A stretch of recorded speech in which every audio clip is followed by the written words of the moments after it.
Remember my $12,000 house I bought in Sicily? Well, it's time to dive into the renovation plans for my cliffside retreat.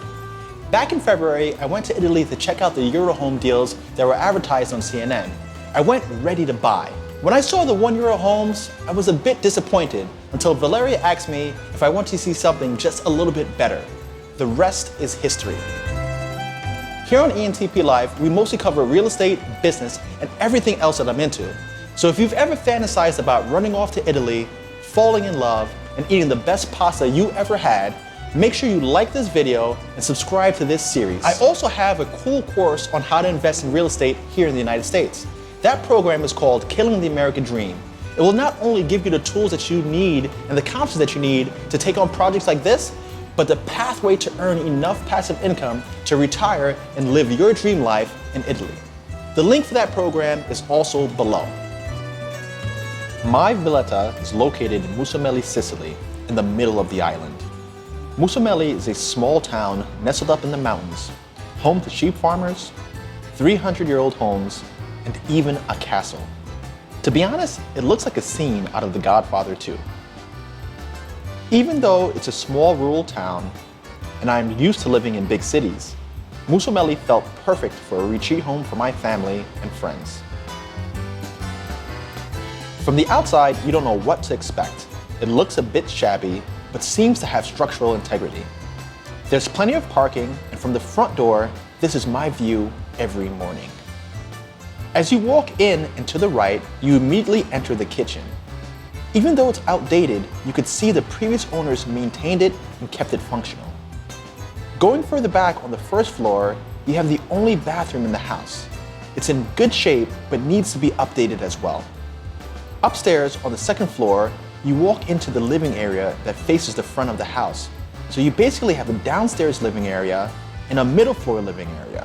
Further back, you have the largest bedroom with these crazy vinyl walls.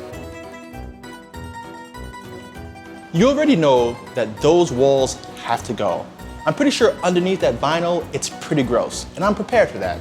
Here in the States, when original walls have wood panels on them, they're usually covering something up, like cracks or big damaged walls. Now let's go on to the third floor. On the third floor, another kitchen. There isn't much going on up here, except we have some cool features to work with. First, we have this antique wood fire pasta cooker. I don't even know what to call it. But you load the wood right there in the bottom, boil a pot of water, and cook the pasta right there. You also have this cool in-wall faucet. I'm not a fan of the tiles on the wall, but they really capture the antique feel of the space.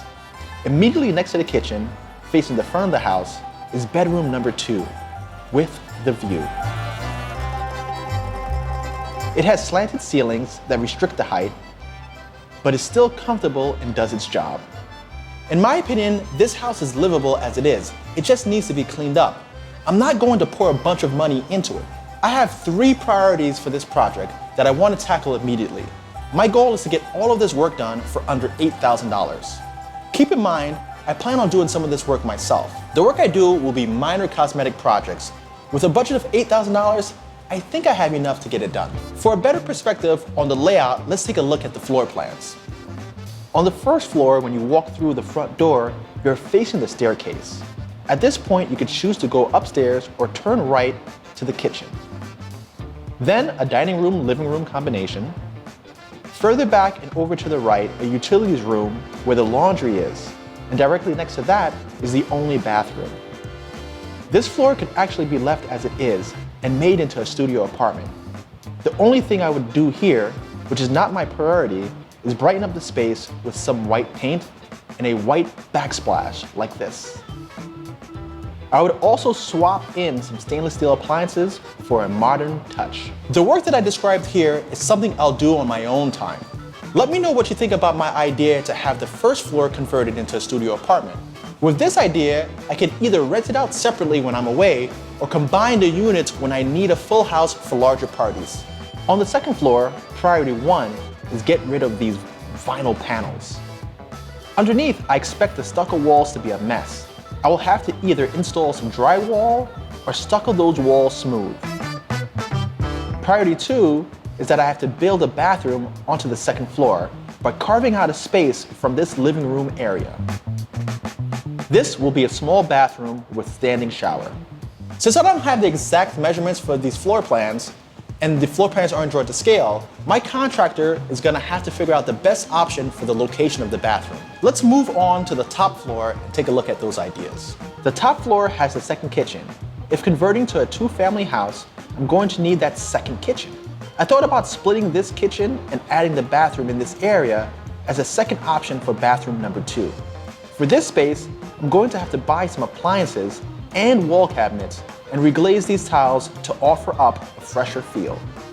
For priority number 3, we need to go back outside so I can show you what I'm thinking about doing to reface the facade. As you can see, the facade has some color issues and a few areas that need to be patched. In person, the facade is pretty decent and can really go far with patching the stucco, painting it, adding some outdoor lights, shutters, and a flower pot right out front. My inspiration for the facade looks more like this. So to complete this job, I'm budgeting about $5,000 to build out the new bathroom and $3,000 for everything else that I plan on doing. I might have to spend maybe $2,000 on appliances, but we'll see. Now for the other things I will do on my own time, they involve a whole lot of painting and decorating. For starters, I hate the style of the floors. I'm going to paint them a light tan color to give them a blank look. To me, the terrazzo is a bit distracting, and I'll bring those floors back to life with rugs and decorative touches after they're painted. For all the walls, I'm going to paint them more or less a white color so I can brighten up the space and make it feel a bit larger.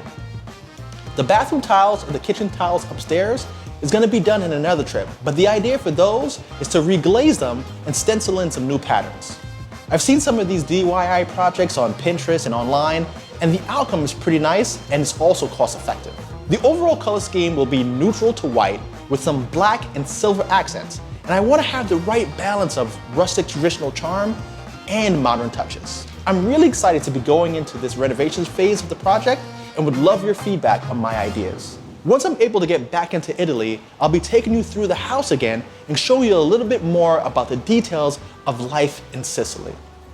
Don't forget that I also have that other project that I'm going to be closing on in maybe a month or so, and we'll be going over the renovations for that project as well.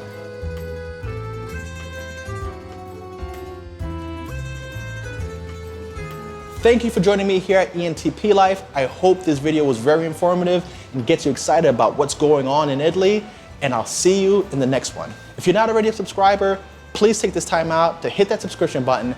Don't forget to like, and if you have any ideas or you want me to cover certain details of this process, please let me know in the comment section below. I'll see you in the next video. Take care.